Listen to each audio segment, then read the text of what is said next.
Amigos, el día de hoy vamos a jugar con los sonidos. Esa es la mejor idea que se me pudo haber ocurrido. Voy a hacer el sonido de varios. Bueno, voy a hacer varios efectos de sonido yo. Y también voy a poner efectos de sonido, pues reales. Utilizados en ya en películas o en videos. Bueno, vamos a comenzar.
Amigos, la verdad es que este video fue demasiado random.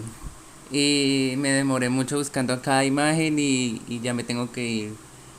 Pero voy a pensar bien qué sonidos poner en la próxima porque eso es un video que estoy haciendo sin planear y no tengo ahorita creatividad para encontrar sonidos, pero se los juro que puedo encontrar 1000 sonidos. Voy a hacer una lista y ya con eso el próximo video que yo haga de sonidos va a estar más organizado y más completo porque acá se me desorganizó todo esto acá buscando las imágenes y no supe cómo hacerlo.